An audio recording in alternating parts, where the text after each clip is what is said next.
Hello everyone, it's Olumayowa Victor Ogunshola from iDPS Consults Netherlands.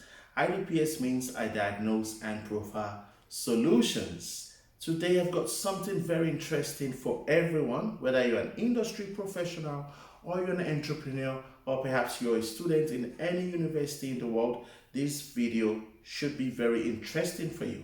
This is because I talk about the top 10 terms used by project managers. Again, top 10 terms used by project managers. So a lot of times we are working on projects and we wear some terms, maybe we call them jargons.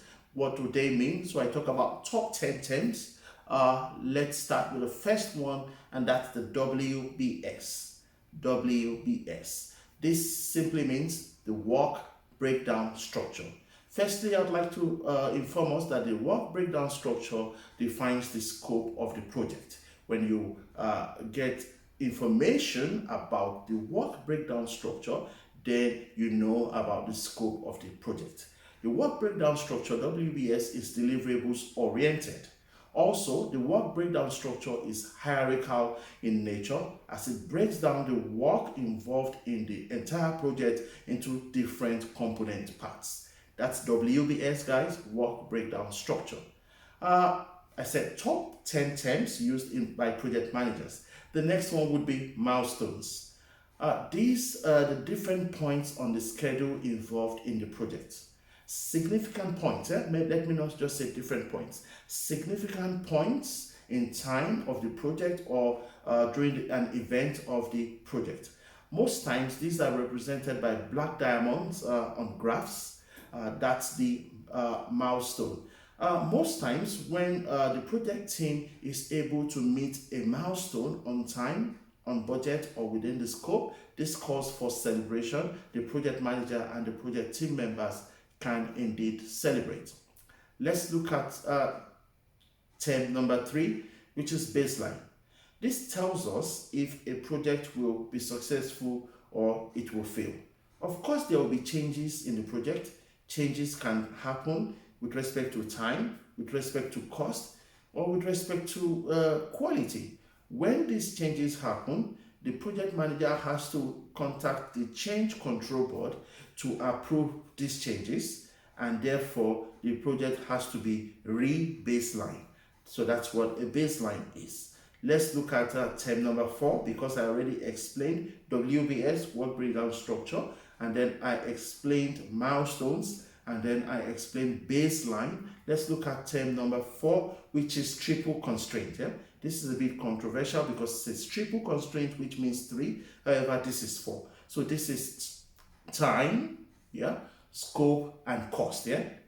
Imagine a triangle where you have time, scope, and cost. But of course, we also have to think about quality.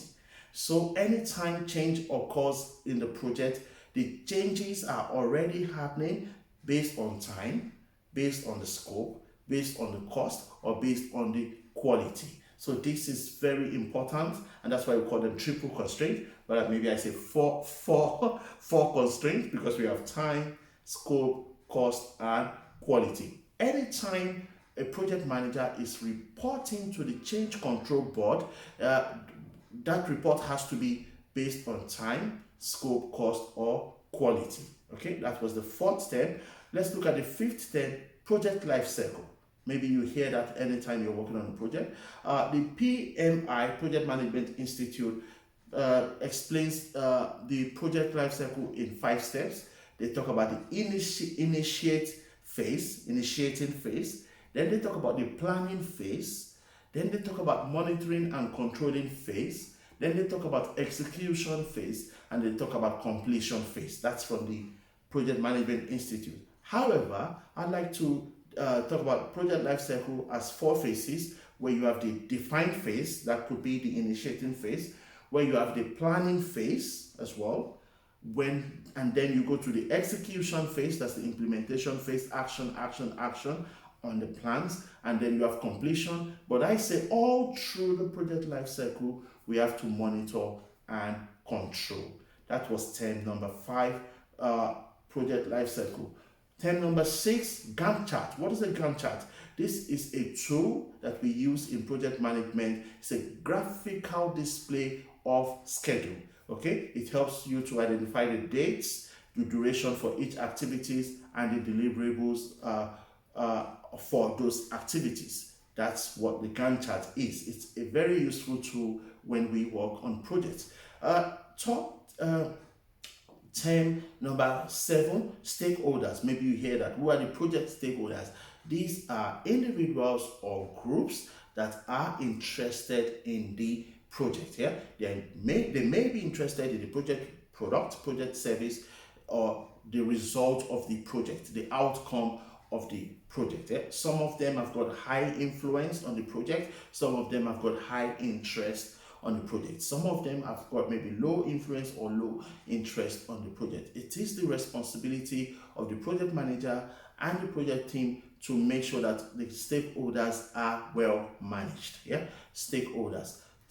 Term number 8, is CCB, as a change control board themselves. Of course, these guys are stakeholders on the project. However, they are strategic stakeholders on the project because they are right there on the board and they make very important decisions with respect to the project. They are designated with the authority to approve project activities or to delay project activities or to even reject changes during project activities. Yeah? So the change control board is highly strategic team involved in the project.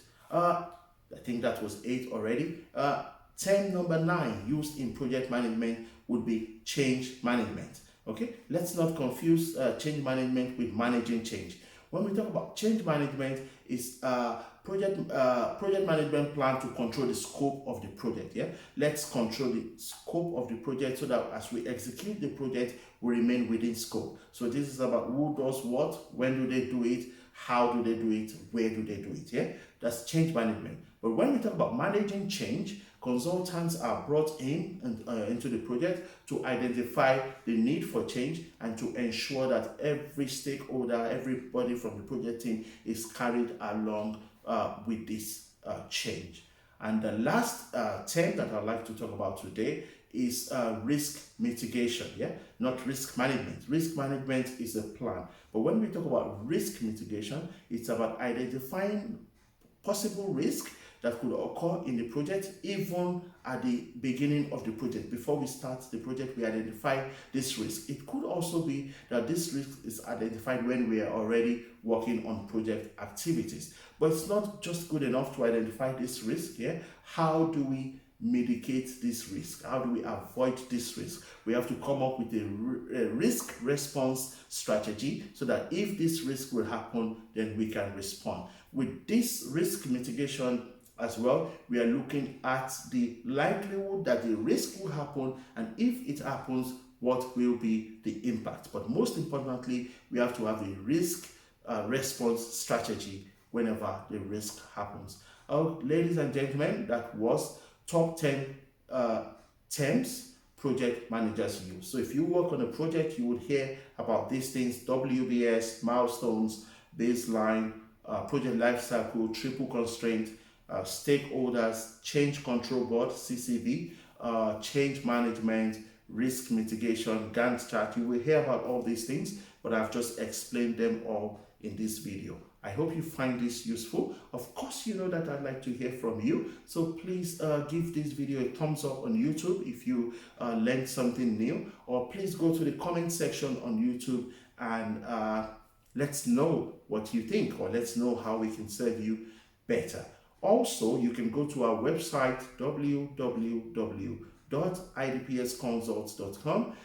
Let's know how we can serve you better. We exist to educate the world and, of course, to diagnose problems and proffer solutions. That's why we exist. You know that I will not go until I talk about my passion. And my passion is that Africa must develop. Therefore, I say, are you an African anywhere in the world? Keep doing everything to ensure the development of the African continent, and keep doing everything you can to promote African unity. Africa must develop. This is where I say goodbye. In English language, I like to say thank you very much. Dutch language from the Netherlands, I say dank u wel. Yoruba language from Nigeria, West Africa, I say ẹ ṣé o. Bye.